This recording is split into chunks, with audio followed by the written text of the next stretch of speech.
I have to be straight with you because this is where most YouTubers will scream buy gold and then roll to the outro. Today is not, and I don't like doing that, right? I want to present both sides of the argument. So today is not a carbon copy of 1971, and the differences, they do matter.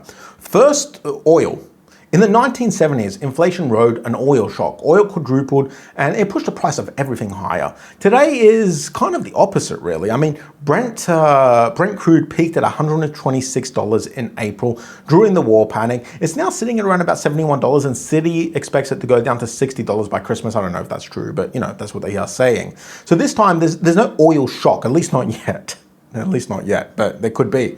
And the inflation engine this time is not driven by oil, it's driven by tariffs. And cheap oil actually gives Warsh more of a cover to cut, not less. Second, gold's starting point. In 1971, gold had been pinned at $35 by law for decades. So it was basically a coiled spring. Today, gold has already run for 2 years, and even after a 25% crash, it's still above 4,000. So even if the direction rhymes with the 1970s, the size of the move, it probably won't come close. Anyone promising you that gold's going to 24x from here is completely delusional, and they're probably trying to sell you a course or something. And third, Warsh might not fold on my schedule. He could keep playing this hard money man well past the midterms if the data lets him, and if, you know, that's the plan. So gold could chop around or bleed for months yet, maybe for years. Hopefully not, but it could. And if you can't stomach that, well, you probably shouldn't be holding gold, because that's just how gold works.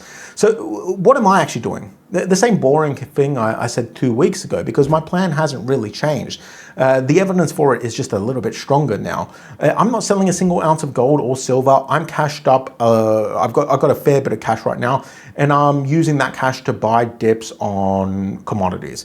I'm not trusting ETFs or any form of fake gold. I prefer real gold, real silver. Silver interests me even more than gold right now, by the way, because it's crashed nearly twice as much, and it's sitting around about what, like $60-ish. It had a high of $121, and when metals turn, silver historically runs a lot harder than gold. I'm still building copper and uranium slowly, but I'm planning on building those positions over years, because the world needs metals no matter who runs the Fed.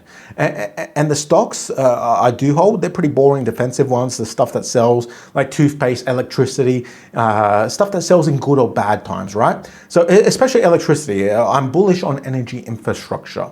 What I'm not doing is trying to time the exact bottom, because nobody can. The people who got rich off the 1970s weren't timing anything.